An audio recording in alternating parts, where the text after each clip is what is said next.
if we have everybody here, I think we should start the meeting. Let's start with a call to order, please. Starting with Mr. Johnson. Johnson present. Okay, Mr. Adams. Adams here. Okay, I am here. Marianne Byers is here. Robert D'Alessandro.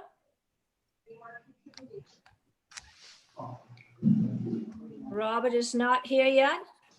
Okay. And Debbie Ardolino, Mrs. Ardolino? Present. Yep. Okay, present.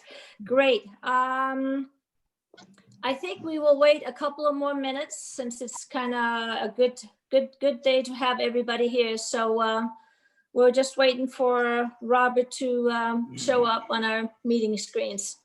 So we'll hold off a little bit longer. Thank you. Okay. No, I don't think we got our flu shots. Here we go. Hello.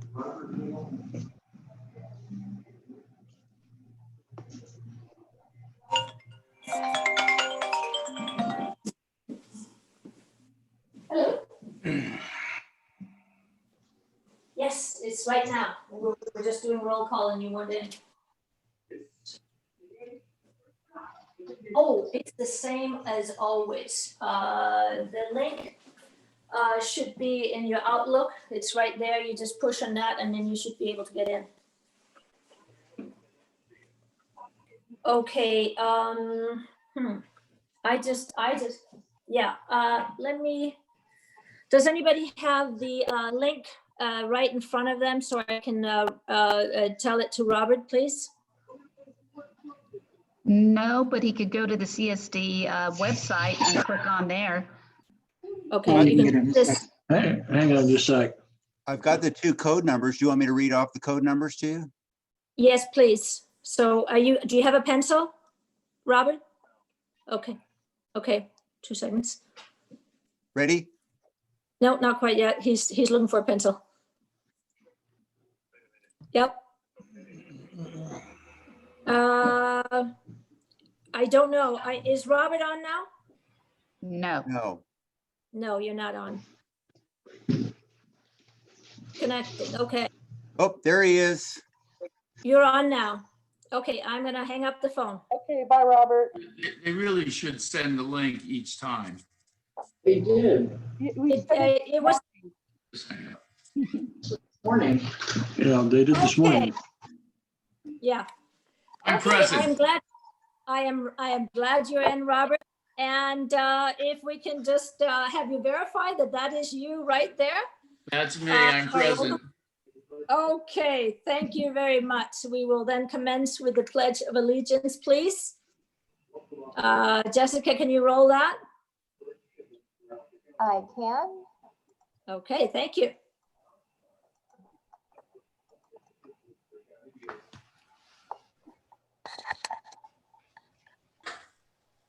Hi, Mike. Jessica, do you have the Pledge of Allegiance? I do. Give me one moment. I'm sharing my screen. Got it up. There we go. It's coming. I pledge allegiance to the flag of the United States of America and to the republic for which it stands, one nation, under God, indivisible, with liberty and justice for all. Thank you. Thank you very much, Jessica. At this point, I would like to welcome Sam Perez, our deputy officer here, to deliver his monthly report. Please, Officer Perez. Thank you. Having some minor difficulties. Copyright, so. But I love modern technology. Well, first of all, it was actually a pretty good month for us, except for the matter of the mailbox that began hit in the Duluth district. As you guys are aware, I've been in contact with the post office along with our mailman, and he has my personal cell phone number. So whenever any incident happens in the district, he contacts me, make me aware of it. Since then, I've been working with Amanda Cessna, who, as you all know, works at the manager for the post office in Middletown and in Temecula. So her and I, we've been talking, and we're basically coordinating our efforts to basically catch these individuals. But just like last time, this is not localized to our area. This is happening all over the city, the county, the state, and across the U.S. So it's not limited to us. I'm talking to Amanda. Her suggestion in terms of for our locals is to ensure that you get your mail in the evening. That way, it's just an incentive. If these criminals are coming into our area and every time they break into our mailboxes and there's no mail there, they'll go somewhere else. But if we keep them our mail there overnight, that's their incentive to come to our area. In regards to that, on a good note, we had a bunch of people calling in suspicious vehicles to law enforcement, which I like. Too bad they weren't in the area of the mailboxes, but that tells me that we're keeping our eyes out there, we're being vigilant. As a good example, off of Rancho California and Sycamore Mesa, which is by the mailboxes where we had our thefts at. Drove by there, I saw the vehicle there. I made contact with the driver. That led to him having a felony warrant, which in turn led to him going to jail. That also led to me contacting the property owner because even though it's not within the district, it's on the other side, it's on the east end of California. I was able to contact the property owner and his representative, and I got them to clean the trash out of there, and it's now chained off. So these little things that we do in terms of like reporting suspicious vehicles, persons, generally we get stuff coming out of it. That being, it's a deterrent. So most likely now he'll tell his people, hey, don't go up there because they're watching us. And that's what we want. We want to be vigilant because it's all a team effort. So Hey, excuse me, I can't hear you, barely hear. Could you guys turn up the volume for Mr. Perez, please? I got mine on full volume here and I barely hear him. It was the same way with Jim last time. At the engineering, we couldn't hear. I can't go any louder. I'm sure you can hear me fine. It's like echoing in here. Just a sec, yeah, I'm looking, hang on. We're working on it. it's maxed out. It's not- Okay, well, go ahead. Don't stop the meeting. I'm just saying, try to get that volume up. Okay, well, after that was good. So, is there any questions? Yeah, I had a couple of questions, and particularly with regards to the postal boxes. So one of the things that I think it's important to mention is that postal boxes is sourced under the federal government. And while the local police officers can certainly help apprehend them, it is a federal crime that is being committed and has rather severe sanctions as far as I understand. Could you enlighten us what the sentence structure is for theft of postal offices? Okay, Mr. well, first of all, right now we're living in the time of COVID.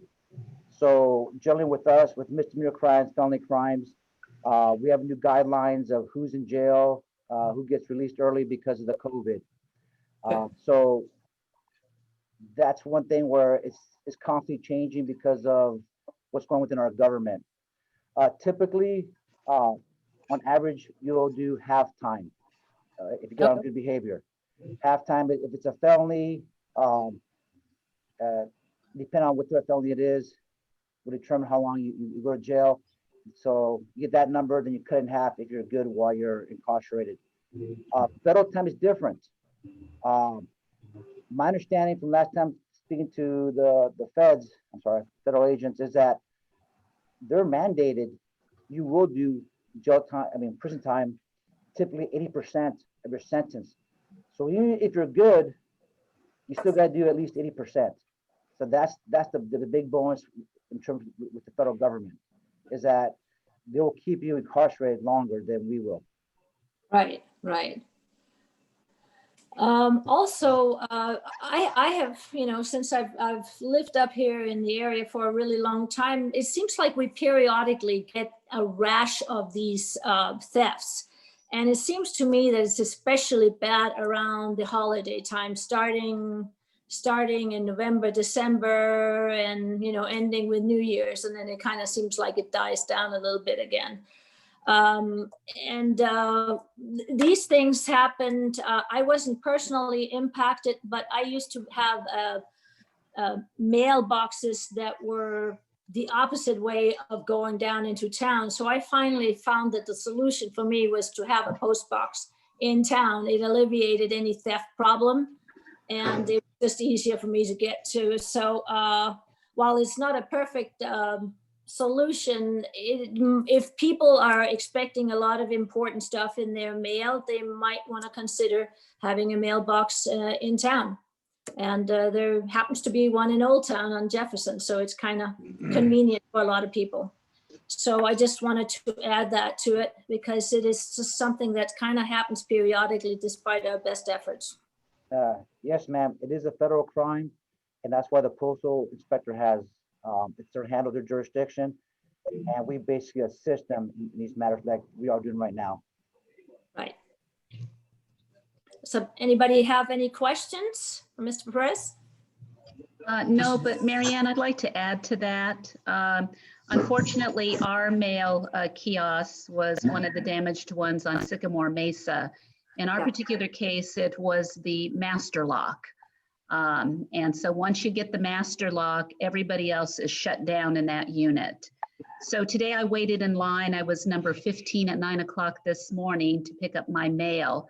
So considering the COVID situation, you can imagine what the post office is going to be looking like, especially over the next couple of weeks here. But I did have an opportunity to talk to the postmaster to try to get a little more understanding as to how they're going to deliver to the non-damaged mailboxes and how long it's going to take to replace the master key locks. So I gathered up information, I turned it over to Jim.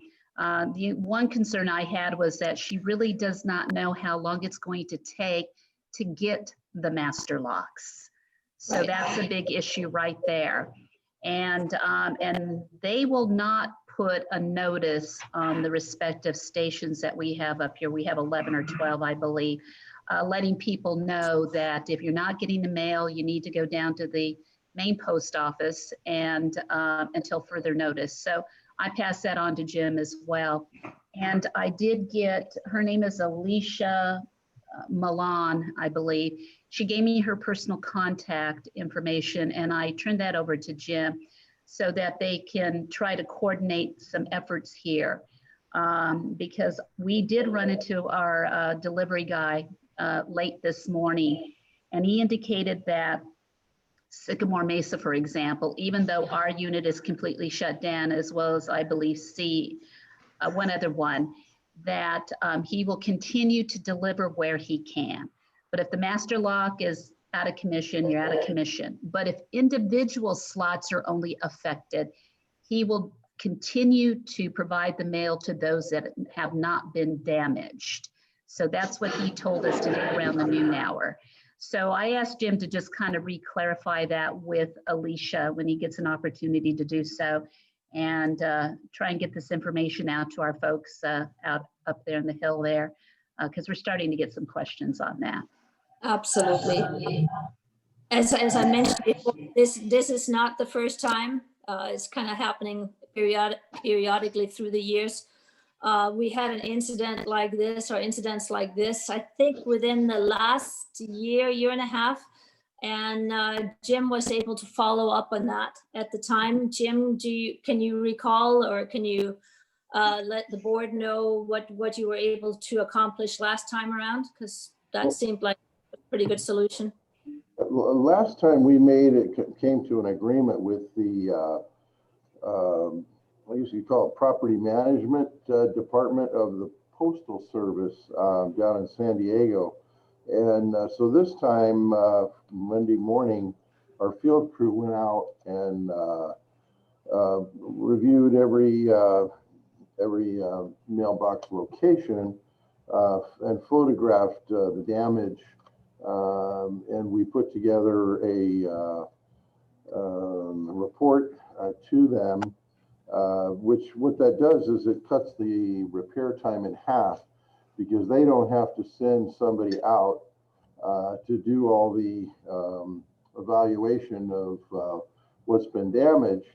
We provide that to them, and that way they can just send their truck out that's fully loaded and they can just make the repairs at the time. So that was done yesterday. But what they're telling us is with the holidays, COVID, all that it's going to be a while. They're kind of backed up. Last time was March, actually, when the the COVID checks came out from the federal government, and that took about 3 to 4 weeks. So I'm guessing it's going to be about the same. So, but we'll keep checking with them and pushing to see if we can't get something quicker. Great. So that's about what probably we can expect as far as the lead time, Debbie. And yeah, I'm sorry about it. It just seems to be a problem, and it's somewhat out of our purview. But of course, we want to do whatever we can to help our residents keep their post office and post safe. So it's a problem, definitely, and I hope we were able to catch the perpetrators. Officer Perez, did you have anything else to add to your report at this point? Oh, sure. Yes, like I've been emphasizing in the past, if you see strange stuff going on out there, if you're suspicious at all, especially around our mailboxes, people that are not local, like I keep emphasizing, everybody owns at least 5 acres. So it's very limited space, very limited neighbors. So everybody pretty much knows everybody on the street and their cars. So if you see cars that stand out, you know, it's at night, they're blacked out, they're wearing dark clothes and they're covering up, that's suspicious. So please contact us that way, and hopefully when these things do happen, we'll catch somebody. If not, if you have cameras in your area, I know there's a lot of gate cameras that are operable on these streets. If you hear about a theft that occurred, we know bosses, regardless of what type of theft it is, contact me, and we'll see if we could video at all, whether we car plates, at least a vehicle description, something that way we can go off of to try to narrow the scope of our search. So once again, I encourage people to contact me. Everybody knows how to get a hold of me for the most part. If not, you can call station. It's a simple number, 951-696-3000. And I'm moving Perez, amazingly enough, at my station. So just have to go to me, leave your name and contact number, and I'll contact you, and we'll see what we can find out in terms of the video arrangement. But I encourage you to come forward and provide information if and when they can. Okay. Thank you very much. Does anybody have any other questions of Officer Perez at this point? No. No? All right. Well, thank you very much, and happy holidays. Merry Christmas, Officer. Yeah, thank you. Next item C, public comments. Do we have any members of the community or any other visitors to our meeting today that would like to address the board? Jessica, can you tell? Yes, President Byers, we do have 3 individuals who have joined us tonight. I am just not sure if they would like to speak this evening. Okay. Is there a way? If they wish to speak, they can unmute their, Mm-hmm. and we can see that here. No one's unmuting, so No, Okay, so it appears there's no. not at this Nobody- time, I gather. okay. All right, if you get any indication that they would like to address the board, please let us know. Will do. Okay. Thank you. All right, item D is information only, and that would be the financial statements and statements of investment policy. Have members of the board reviewed this information? And if there's anything you particularly want to deliberate and make subject to action, let me know. Otherwise, we will move on to the next item. I hear nothing. All right, consent calendar. We have the minutes of the November 18 regular board meeting. We have the general fund claims for November 2020, sheriff special tax claims, of which there were none, and purchase order numbers, of which there were none. I'd like to have a motion to approve. I have a question. Are we talking Okay. about the general funds for November 2020, Yes. right? Yeah, general funds claims for Okay. November. Okay, because I just got that today and I was adding up the charges, looking at different things. I guess everybody has a cell phone now because of the COVID to get out, to be able to communicate, even though we don't have any cell coverage up there. But I noticed that $43,766 for Wildan on this document. And if you go further into the meeting for the September, you've got, I don't know why that's here, you got wages and inspection. What is that? Who's doing our inspection? Wildan, right? Mike, can Dave? you tell me what amounts you're looking at on the claims? That would be easier for me to locate. Okay, could you repeat what you just said, Teresa? Was I know, Mike, you were talking about Wildan and you were. Yeah, I get that. I can see that. But I was wondering on this other situation over here, general fund, September, it says wages inspection 18603. Who's doing our inspections? Are we doing them in-house? I'm looking for that amount, 18603. Actual current month, fourth item down, and it's under wages. It's on page 4, general district operations. Yep. I just wondered if that was, I'm sorry, I'm not following. Are you looking at the claims? Yeah. Under, well, Schedule B, current month. Oh, you're still on you're talking about the financials. Okay. yeah, right.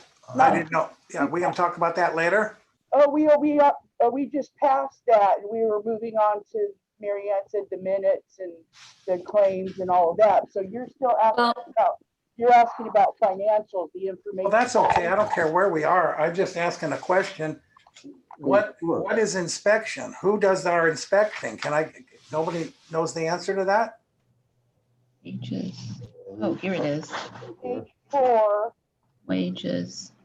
It doesn't say what it's for. It just says wages, inspection, 18,000. When Keith was here, he would have been part of that. Right now, Steve LeBring, that's where his wages that we pay him come out of that. That's what that is making up. That means permit inspections. That was Keith's payoff. Yeah. September 30th. Yeah. That's why that's Yeah. so high. Yeah, you're right. But that's what's making up that account. Right. That makes sense. All right.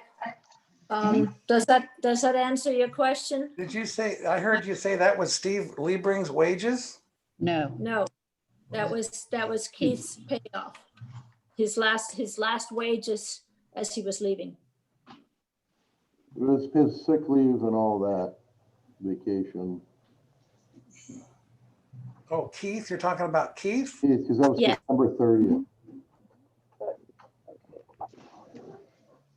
So he makes 18,000 a month? Or is Well, that some was- kind, he was that was a paid buyout. that. That was like vacation accrual that he had, Okay, okay, because I didn't, doesn't say that on there. Thank you. Yeah, he'd still be here if he was making that.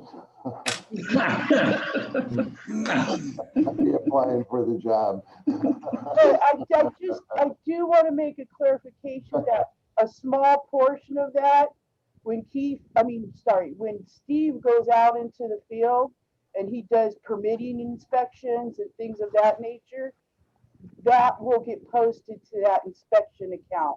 But most of it, you're right, is Keith and his final checks that we gave him. All right. It's not very clear, but that's fine. Whatever you guys say. Thank you. Sorry to interrupt. So on the consent calendar, have you had a chance to look it over, and can I have a motion to approve these items on the consent calendar? So moved. Thank you. Second. Anna, second. All in favor, please so indicate, starting with Mr. Johnson, Johnson, aye. Mr. Adams, Adams, aye. Byers, aye, Mr. D'Alessandro, D'Alessandro, aye. Mrs. Sardiino. Roberts, aye. Thank you. We move on to item F, roadway reconstruction projects on Sandia Creek and Via Vaquero. And that is going to be reported to us by Mr. Dave Hunt.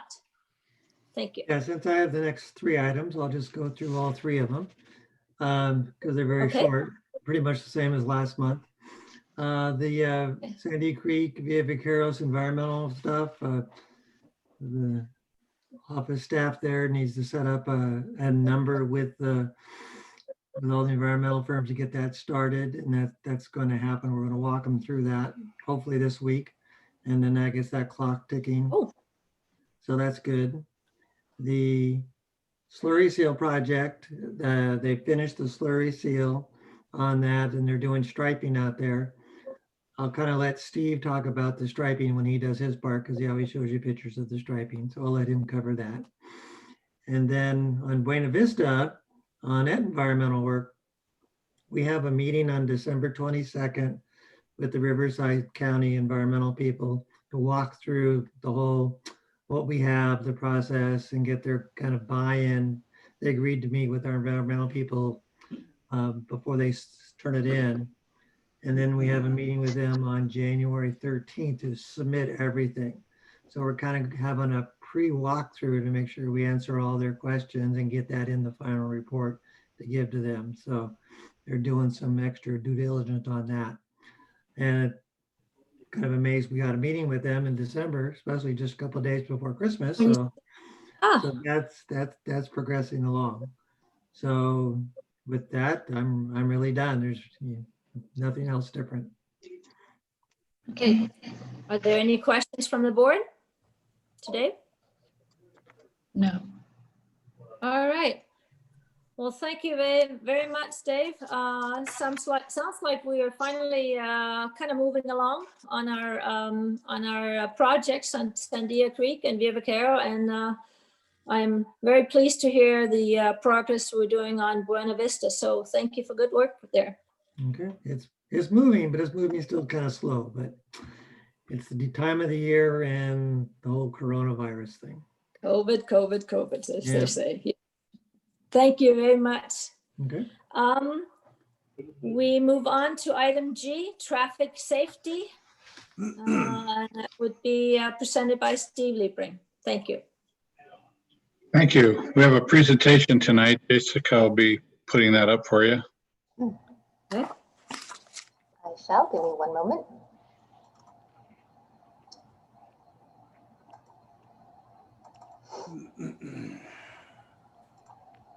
Oh, goodness.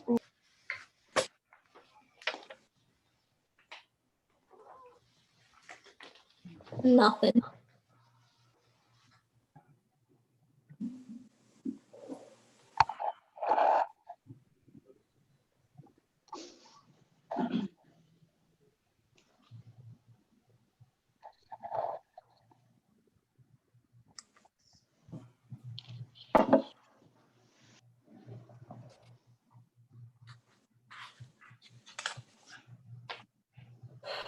There we go. There we go.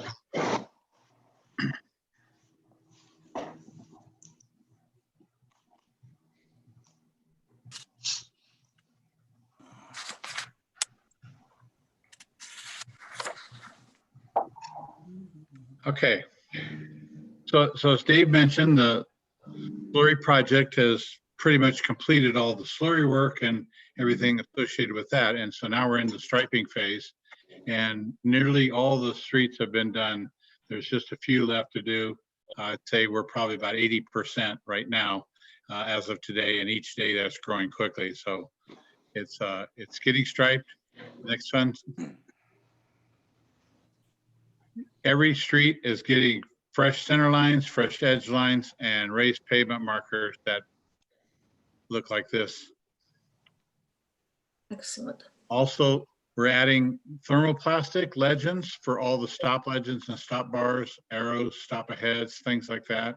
Thermoplastic is a hard plastic that's put down that is much, much stronger than paint, can take a lot more beating with the cars driving over it, and will last a long time, and it's going to save you a lot of money by putting out this thermoplastic instead of just paint, because paint would have to be repainted in another year or two.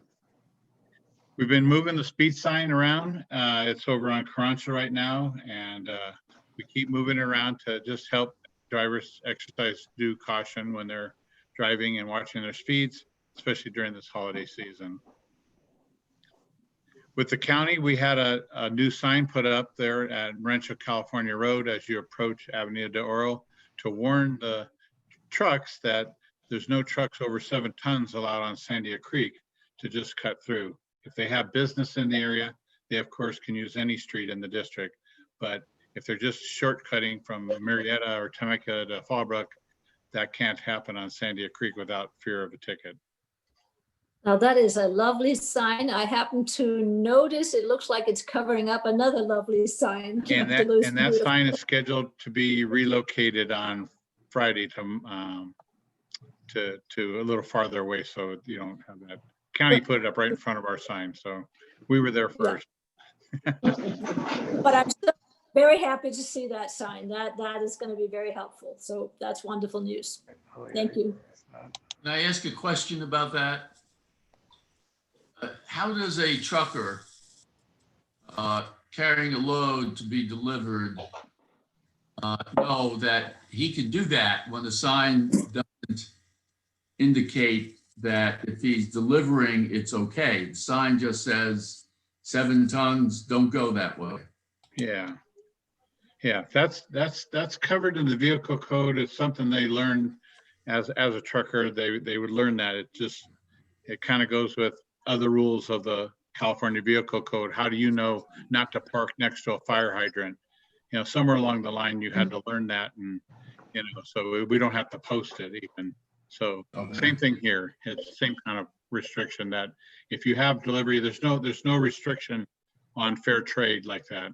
But you can restrict weight limit on streets when it's just being used as a bypass route. Right. Okay, so we bought permanent tape now. We tried out the temporary tape on the guardrails, and we bought permanent tape now. So we're going to be installing that on the next 2 weeks, and that's on all the guardrails in the community. We had this little fun thing to deal with. This was on the corner of Cameron and Monte Rancho, and somebody left this trailer there in the road, narrowing the roadway, and also right on the corner, so you couldn't see coming out of the side street. So we notified the sheriff that it was being vandalized, and we notified the CHP to tow it.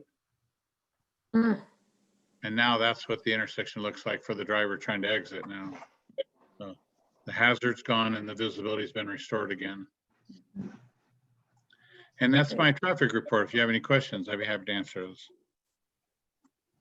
Now, you're doing excellent work, Steve. Happy to see that you're just kind of taking action on all these things that need to be taken care of. And I really like your reflective tapes on those guardrails that you've been putting up, and I think that's going to help a lot.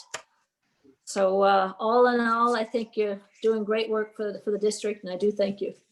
All right. I have my maintenance report now, if you'd like to continue on here. Okay. Yep. Next one, Jess. Okay. So we've been continuing to grade, back up one. Oh, is that the first one? There you go. So we've been continuing to grade shoulders for the weeds, and we'll also continue to mow as the weather allows for.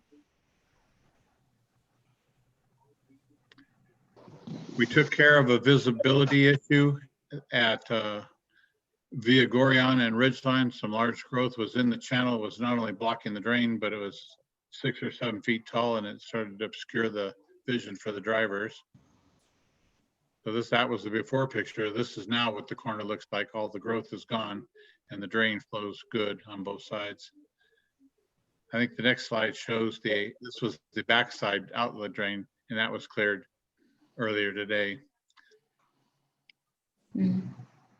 We also have private property owners whose vegetation grows into the street or on a corner and stuff like that. So we've issued over a dozen letters to various private property owners to trim back their private bushes so that safety can be restored at these driveways or intersections.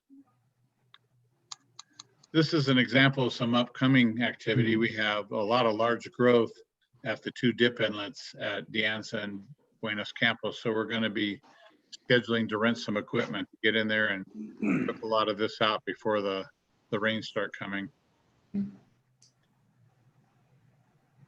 We responded in the high winds to fallen trees. We had one we had to remove on El Calamar here that was halfway out into the street.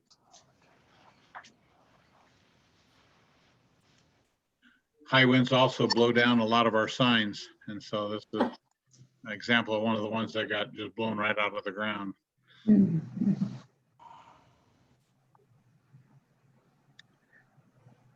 These white delineators that you see in this picture here, we went and replaced all those at 3 dip crossings, and that so that the edge of the road is clearly defined at nighttime, especially when sometimes the water actually will go over these dip crossings.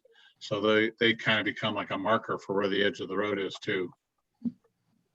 Excellent. We had a reporting of illegal dumping on Calle Jardín. This is starting to happen more and more. People aren't taking it to the dump, they're just putting it on the side of the road. We spotted a leak on Tierra Rica. That's our detour route. We sure don't want the detour route to blow out, so we reported that to the Water District, and they fixed that the next day. We've got another leak now on El Calamar, and so the Water District is investigating this one now. This is right down the street from the one that we had a month or so ago that was flushing down the road there. And that's my maintenance report. Excellent. Excellent. Does anybody on the board have any questions for Mr. Liebring? No, just a good job. Thank you. Yes, it is. Great attention to details, great follow through. Thank you so much. Thank you. All right, that moves us along to committee reports. And the first one to report would be the engineering committee, and that is Mr. Adams. Please. Well, we met at our regular time on Tuesday, December 8th at 5. Everyone was present. We basically had no updates.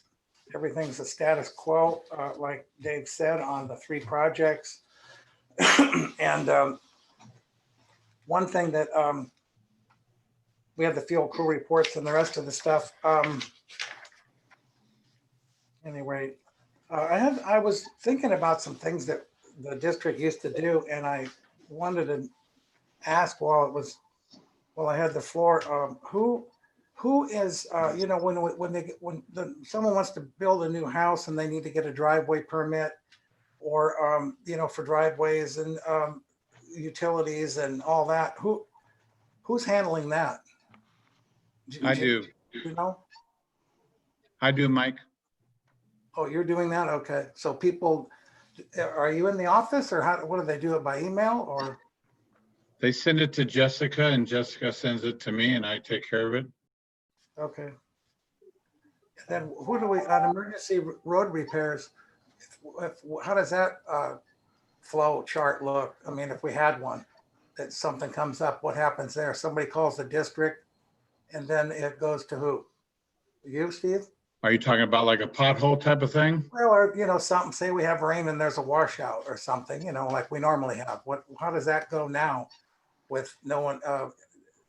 Is there anybody on call? Like there used to be, I think, somebody, one of the worker guys would be on call or Keith or somebody would be on call during possible storms or something like that. How do you handle it now? We're same way. We have our staff is on call. Jim's number is on call. I'm on call. So yes. Generally, those calls come through CHP, the dispatcher, and I get them, and then I just call whoever, one of the two field crew or both, depending on what it is, or Steve. So pretty much goes myself or Steve, and then out that way. And then if for some reason we're not available, we have one of the guys take the calls. But this pretty much hasn't changed. So when we had it reversed, Keith would get it first, the call first, but if he didn't answer, then it went to me, and then it went to the guys. So it's pretty much the same. All right, thank you. Ray, did you have anything that you wanted to discuss? No, not really. Okay. So that's it. That's my report. If anybody has any All questions. right. Any Okay. questions from the board, from Mr. Adams? No? Thank you very much. Then. Okay. We move on to the Finance Committee report and Mr. D'Alessandri. Very Please. much. We met last week, and you've already seen some of the information relative to the interest rate that we're getting for our funds, et cetera, and the expenditures for November as well. We reviewed all of that. In addition to that, and this is the part of the meeting I want to spend a little more time on, and you see the letter from Jim Emmons, the 2020 Employee Incentive Awards. And if you recall that the board had authorized this last year and provided a maximum of 2.5% for each employee based upon a project that they would undertake during the year, and then report on that project before the award was made. So we had the presentations. You all received those presentations in your packet, and I hope that you reviewed them because I'm going to go very quickly. And just say that Pedro Salazar, Dustin Wyatt, Jessica Richards, and Teresa Snyder all made presentations. And Debbie Roberts and I, and Jim Emmons was present, were very impressed with each of the presentations.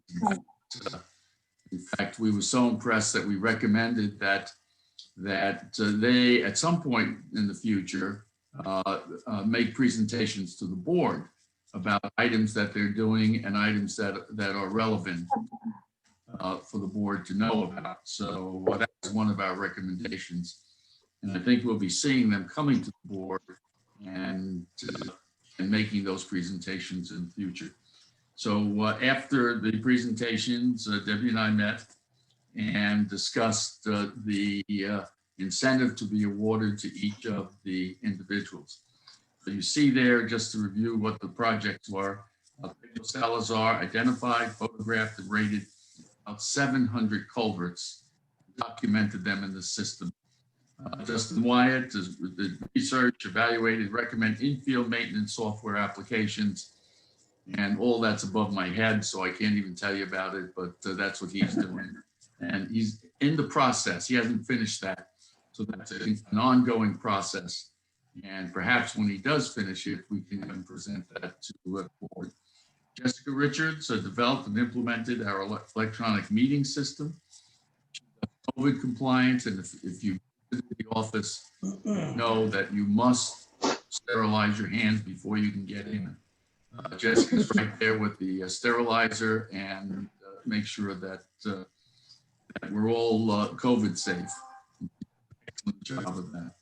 And then Teresa talked about the new FEMA cloud-based reporting and tracking system. I have to say it was an enormous effort that she undertook. And for that, we suggested she get the maximum of 2.5%. Because the other three were so excellent and did such a great job, we recommended that each Pedro Salazar, Dustin Wyatt, and Jessica Richards receive 2% incentive. And those were the final recommendations we make to the board. We're happy to answer any questions. Do you have anything to add to that? Again, just to reiterate what Robert just had to say, these were excellent presentations. Definitely, you would look forward to having an opportunity for them to personally represent to the rest of the board would be fantastic. I have to say, Jim and Steve and so forth, you guys have done an excellent job with these employees. I mean, talk about the level of enthusiasm and creativity. And in some cases, and particularly with Jessica and Teresa, the level of stress and that they both have gone through in terms of the implementation of their projects, and they were still able to maintain a sense of humor. They still both have their hair intact right now.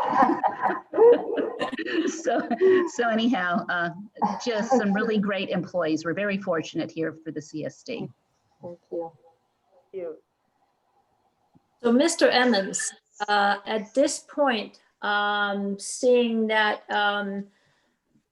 we have our staff that have done their special incentive programs, and you have met and you've suggested now to the board the 2% merit for Pedro Salazar and Dustin and Jessica, and 2.5 for Teresa. Is this an actionable item for tonight? This is the first time we've done this completely. Last year was a beginning of it, but the procedure would be, you've heard a report of the Finance Committee who's reviewed these award applications. So the committee should make a formal motion and second, and then a board vote, and then those would be distributed to the employees next week with a little note from the board. Okay. So move. So moved, and a second. Second. Okay. And all in favor of the recommendations by the finance board, please so indicate, starting with Mr. Johnson. Johnson, aye. Mr. Adams. Adams, aye. Byers, aye. Alessandri, aye. Roberts, aye. Roberts, aye. Thank you. Well, then that is unanimously approved, and I thank you, and good work to all staff. I don't know if you're all here, but thank you so much for what you do. You're doing an excellent work for the district. We appreciate it. Thank you, Mary. All right. We move on to the Legislative Committee report, the AB 421, famously. And last month, I think we talked about that we were going to try and see if we could set up meetings with Senator Melissa Melendez. That was pretty tough going, but I think we finally, or we, that would be Mr. Emmons, finally was able to break through and talk to somebody who will be able to set up a meeting with Mrs. Melendez for us. Turns out that Jeff Stone's staffers that he used to have, some of them went over to Mrs. Melendez, new staff, knew of Mr. Emmons, and they're working on setting up an appropriate date. Most likely, I'm not sure we're going to be able to get this done before Christmas, and time is of the essence now, but we're definitely working on setting up a meeting and see if we can move forward with this. So that's about where we are at this point on this matter. Does anybody have any questions there? No. No. All right. Thank you then. We move on to the general manager report, and Mr. Emmons, if you would please give your report to the board. Well, just a couple items. A couple times in this meeting, it's come up about COVID-19. It hit home here in the district staff in the last couple of weeks.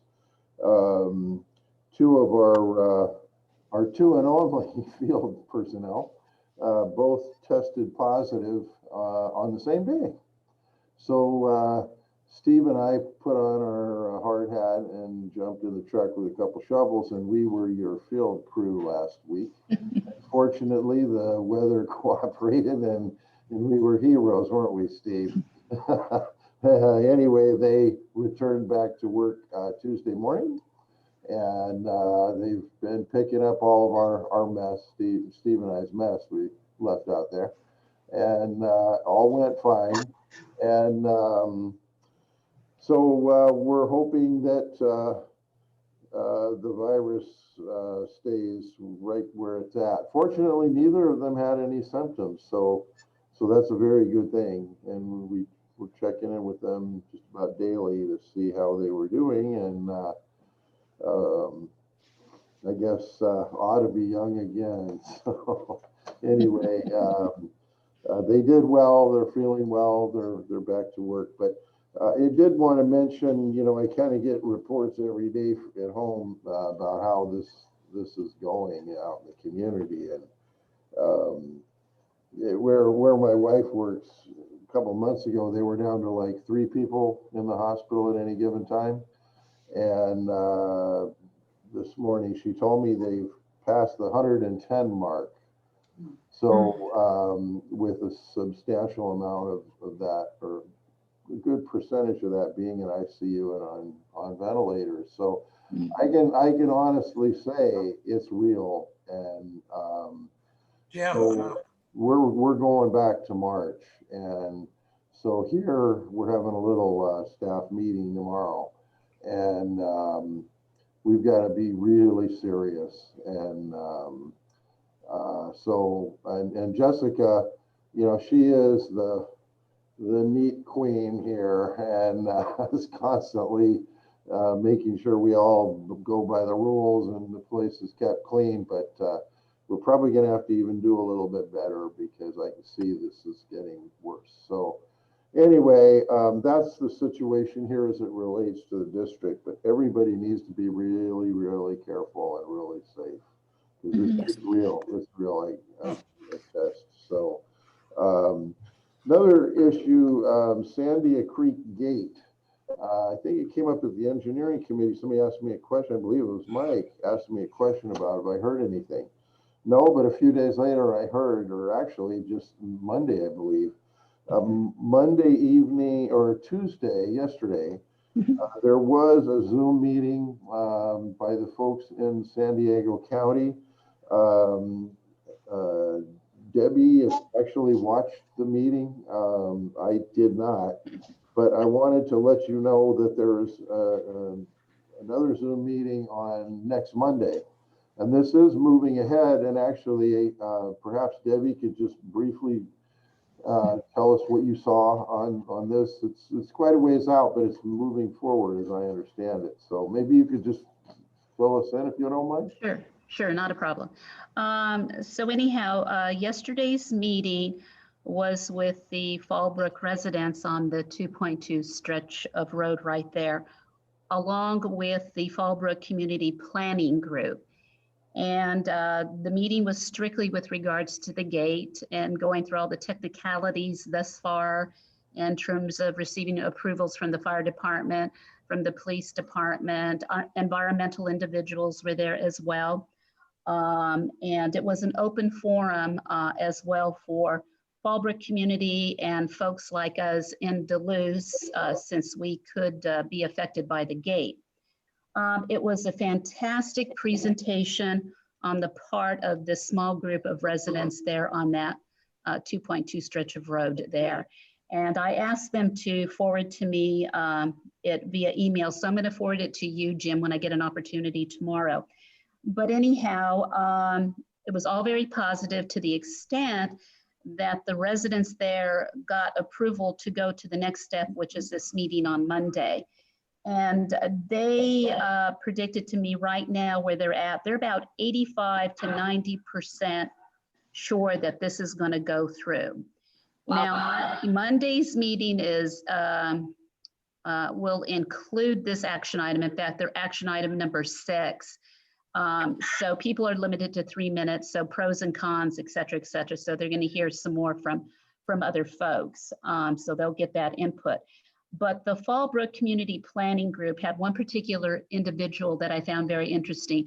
He has really been extremely helpful with the residents there in terms of guiding them along, in terms of the necessary paperwork, who to go to secure additional information, and so on. So they have really been buttoned up here over the last year, and their persistence is certainly making a difference. Like I said, I'll send the information to Jim. And I'm going to send it to some other folks because, like I said, there could be some impact to us, obviously, if it gets passed and they get the permit. And they do have a communication plan that they've been working on in the event that it does get approved, because they will ask the CSD to help communicate to the Duluth community what's going on, who's going to be worked upon and installed, how we're going to get the code passes, you know, all that kind of conversation that's naturally going to come up as a result. So Jim can look forward to that, and so can the rest of us. But again, I give them kudos. I've told them they have to be patient with something of this nature. I told them easily 3 years, and next year is going to be 3 years. And so anyhow, so again, if you're able to, you know, to just listen, you don't have to comment, you can ask questions. Again, you'll be limited to 3 minutes, but it was a really good dialogue yesterday. I was duly impressed. Is this a Zoom? Is this a Zoom meeting? Yes. Okay, and where do you find the connection to that? Well, what I'm going to do is I've requested the link. So as soon as I get the link, which I'd like, I might even get home tonight and it may be there. So as soon as I get it, I'm going to forward it out. Fantastic. Mm-hmm. And we'll have it here hopefully tomorrow so we can. Yes. We can get it. Yes. And also it'll include the agenda. And again, it's item number 6 that is specific to the Sandia Road gate. Thank you. The last thing I have is just a report on the overlook along to the east of Rancho California Road, the Lover's Lane overlook, dumping ground, whatever you want to call it. The county, through Supervisor Jeffrey's office, has been working with code enforcement to clean up a lot of that junk, debris, etc., which we've noticed them out doing once in a while. The transportation department has been putting in the footings, I guess, for guardrail. They're going to put guardrail all the way along there to try to keep people from accessing that. That, of course, is outside our district, but we are impacted by it. So that's the latest I know, but it's kind of nice that somebody's taking the ball and running with this to try to get some something done there. So at least we're seeing things happening. And we'll keep it going. And that is my report. I have nothing further. Question, Yes. Jim, are you at the CSD office right now? Uh-huh. Yeah, how many people are in the office right now? Well, let's see, Jessica and Sam's around here somewhere. Right. And Teresa. I don't see her. Oh, there she is. Hi. Four or five is, Yeah. Debbie, are you in the, And Debbie is in boardroom? the boardroom. right? So you were talking about being careful for COVID. You've got 5 people in that little office. Nobody's wearing masks. Is this the kind of, and then with 2 of our employees that were just out with COVID, is this, what kind of, No, we're in private offices. does it sound ridiculous? Is it a ridiculous question or? No, that's a good I'm just here question. looking. Yeah, but we're not in the boardroom, only Debbie, and that room's got the doors closed. Well, I'm sure there's And my 5. door is closed, and when I'm in here and my door closed, I don't wear my mask. So. Yeah. All right. No, it's just an observation. I was just pointing out that. Yeah, in fact, I hope Jessica didn't hear that because I'm probably going to get in trouble in the morning. That's her job around here. To keep Well, while we're on that subject, I know we have been talking about adding humidifiers to the office, which is supposed to help against the virus hanging in the air. It's supposed to help that. And I think you have ordered them and they're probably on their way. So that's another thing. We have been talking about perhaps adding HEPA filters to the air conditioning, which should also help. As far as I have ever heard or observed, everybody is really, really separate and, being very careful around each other. So, And also all the desks now have clear plastic partitions. So that if someone sits at my desk, you have to stare at me through the plastic. And so, and same thing with Jessica, she's all surrounded, Teresa. Yeah, it looks a little different around here with all of our COVID prevention material, so. Anyway, so that, any other questions? thank you. Yeah, no, good job as always, Mr. Emmons. We really appreciate all your efforts and all your safety precautions. Next item on the agenda is the board member qualifications regarding myself and my ability to serve on the board. And at this point, I would like to recuse myself. And so Jessica, if you can put me in the waiting room, if you have the ability to do that, do so now, please.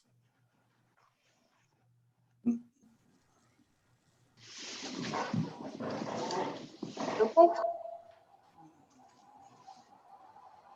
Jessica, is that President Byers is in our waiting room. Ward? You want me to go ahead?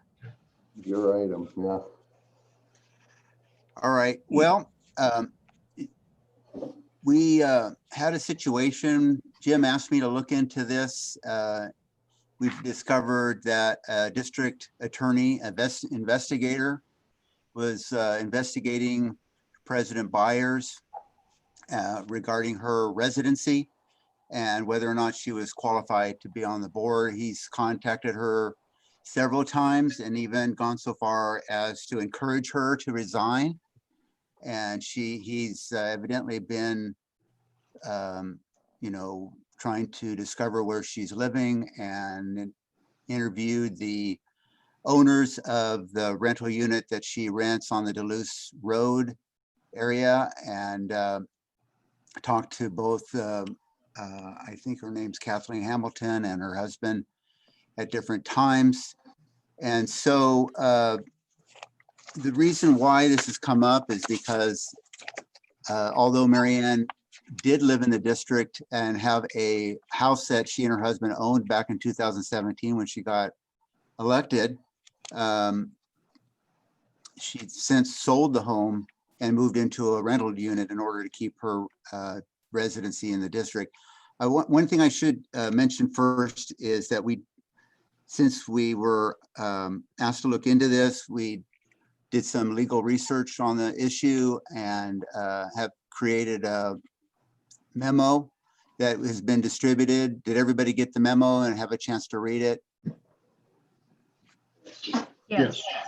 So I just thought I would highlight, just kind of summarize. I don't want to go through the entire memo. I just want to summarize it and summarize our results from it. It appears that Mary Ann did sell her house. She's moved into a rental unit and has, even though she has now permanently lived in the Rainbow area for during this time of COVID-19. Before that period, she was regularly visiting this rental unit and had a number of her official documents, has that as her address. When this issue first came up back in 2018, she contacted the district staff, Jim and other people that were there at the time. This was before my time, and asked, if she should resign at the time or whether she could go on serving on the board of directors. And I understand that Jim did research the issue at the time, and it looked like she had enough indicators of residency, and I can go further into it. She is considered to be domiciled in the district, and so he advised her at the time to continue to serve on the board. We've since this came up in the last 2 weeks, we researched the issue. I talked to Mary Ann about the facts of the case, and it does say one of the 61040 submatter B says that a candidate for the board of directors needs to be a voter of the district. There are some other districts where there's a continuing obligation to be a voter, but ironically, for the community services district, it only says that a candidate has to be a voter. It doesn't necessarily say that a director has to be a voter, but nevertheless, let's assume that a director has a continuing obligation to be a voter in the district. What is a voter? A voter is somebody who's domiciled within the district and not only just registered to vote, but officially domiciled. And we found a case that was decided back in 1984 called Fenton. Hold on here. We call it the Fenton case, Fenton versus the Board of Directors. And it's ironic that it's just the facts of that case are very similar to what's going on with President Byers. And in that case, the board had actually voted not to seat a new board member. And when it went up to the trial court and then later on to the Court of Appeals, they held that because of her circumstances, even though she wasn't a regular physically present within the district, she had enough other indicators to indicate that her intent was that would be her main domicile. And we believe that is the case here. That's what we've concluded with the facts that we've learned. And we believe there's enough facts to support that under the Fenton case and under the law as it stands now, that Director Byers is domiciled and qualified to be on the board of directors for the community service district. And I don't think I need to go into if you need more detail, if you have any questions about the memo or any other aspect of it, I would just open it up to the board for questions.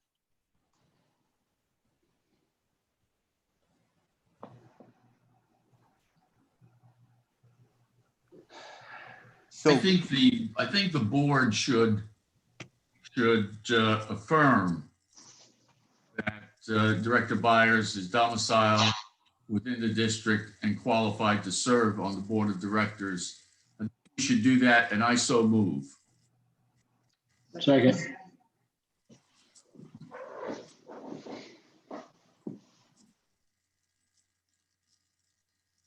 Well, I think, Mike, since you're vice president, you need to Sorry. There's been a motion and a second, so I think we need a call to vote. Okay, well, we'll call for a vote. So we can start with Debbie, Roberts, aye. Robert, Alessandri, aye. Johnson, Johnson, aye.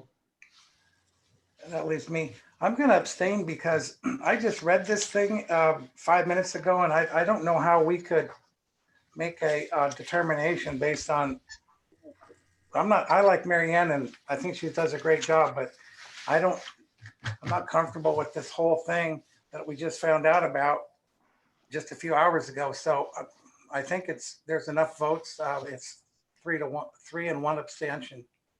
So it looks like the motion carries. Okay. Thank you. Ward, is there any more, Ward, that you want to talk about? That's it. We can bring Mary Ann back on to the board meeting. Okay, thank you.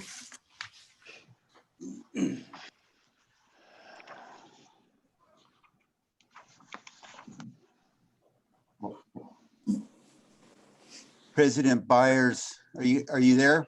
I am here. Thank you. The board did just take action to affirm that you are qualified to serve on the board of directors. Well, thank you very much. Just wanted to thank the board for their affirmation in my ability to serve on the board. I really appreciate that. It was a few difficult weeks. I'm glad it's over at this point. And let's roll on and move forward now. So thanks again to everybody for affirming this to our mutual satisfaction. The next item then is item K. It's the Board of Directors Annual Reorganization. And the very first nomination will be for president. And would like to see if there's any nomination for presidency. Yes, I would like to nominate Mary Ann Byers as president. Thank you. And a second, please. Second that. All right. Well, then let's find out who votes for me. Starting with Mr. Johnson. Johnson, aye.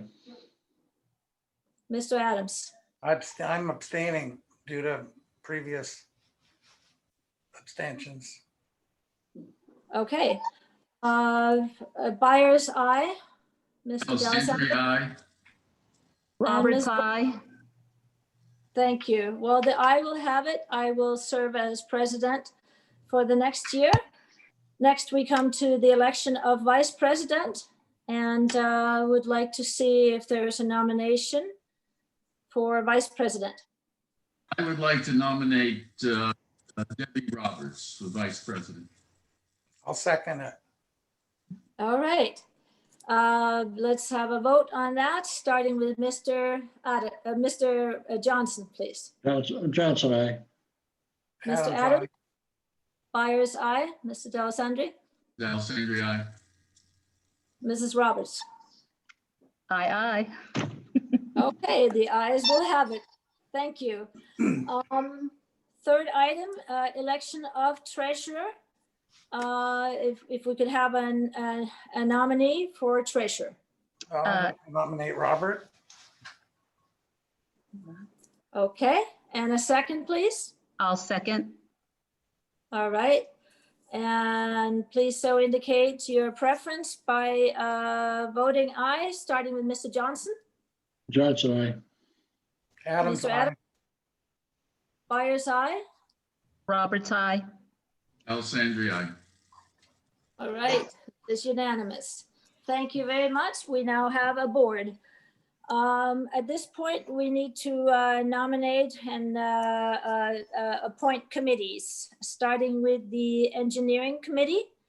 I would like to nominate Debbie Roberts and Ray Johnson to the engineering committee. And Thank you. And at this point, let's proceed with the voting with that, starting with Mr. Johnson, Johnson, aye. Mr. Adams, We don't have to vote for committee members. Um, They're appointed at the president's discretion. That Okay. changed in the new bylaws. What's that? That changed in the new bylaws. Okay, aye. I vote aye. thank you. And Mr. D'Alessandri Aye. and Mrs. Roberts. Aye. Okay, so we have ourselves an engineering committee consisting of Debbie Roberts and Ray Johnson. Thank you very much. I know you will do well. Next, a committee will be the Finance Committee, and I would like to nominate Robert D'Alessandri and myself. I have actually not served on any committee since I started here, and I thought it would be interesting to serve with Robert on the Finance Committee. So let's move on with the vote on that, starting with Mr. Johnson. Johnson, aye. Mr. Adams, Byers, aye. Alessandri, aye. And Mrs. Roberts. Aye. All right. We have the Legislative Committee was a standing committee. I think we can kind of keep that going for at least another year. It's I an ad myself, hoc committee. it is an ad hoc. I believe we still need to vote members in on that. Is that correct? Correct. Okay, so I would like to nominate myself and Mr. D'Alessandri to that committee. Mr. Johnson, if you would indicate your preference, Johnson, aye.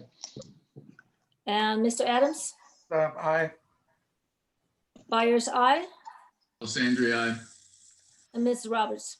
Aye.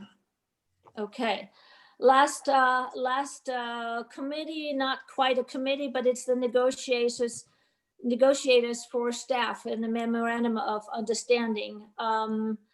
At this point, I would like to nominate Mr. D'Alessandri and Jim Emmons to be the negotiators for the next upcoming round of negotiations. Mr. Johnson, your preference? Good with me. Johnson, aye. All right, Mr. Adams? I'll abstain on that one. I never was a big fan of having the general manager be a part of the director's evaluation of the staff. I think that's a double standard where he's in the middle of both. I don't think we need to have, that's never been a precedent until Jim came in. So I'll just stay. I don't think that's the right way to do it. So I want to vote the way that I think. Well, you're welcome to vote to vote nay as Right. well. So Thank you vote, no- pardon? I'm abstaining. You're gonna abstain. Thank you. Byers, aye. Mr. Alessandri, D'Alessandri? aye. Roberts, And Ms. aye. Rob- Thank you. So we have our committees and we have our negotiators at this point for next year. Thank you very much to everybody for stepping forward as always and being willing to work on behalf of this district. I really appreciate all the work that you all do. The last item before adjournment is legal counsel matters, and that would be Mr. Simmons. So Mr. Simmons, if you could please share. Just had, your- one thing to report, we did go ahead and file the case that we talked about last meeting, that's in November. I'm calling it the State Farm case. They were the insurance company involved with the accident on, I'm sorry, I forget the name of the road, back last summer. And so that was filed on December 1st. The courts are going very slowly. We need to get a conformed copy of the case back. Once it's been filed, we don't have that before we can, serve. The next step would be to serve the case on the defendant. And so once we get a conformed copy back, then at that point, we can proceed to serve the plaintiff, the defendant. So at this point, that's where we are. We're kind of in a holding pattern. Did you also sue the trucking company? Yes, we did. Okay. Well, any other, who else did you sue? Those were the only two at this point. Okay. Okay, yes, please do keep us apprised of the progress on those matters. We will. All right, well, at this point, I think we will adjourn the meeting. Thank you so much, everybody, and happy holidays. Merry Christmas to everyone. Same to you. Everybody take Bye. care. Merry Thank Christmas. you.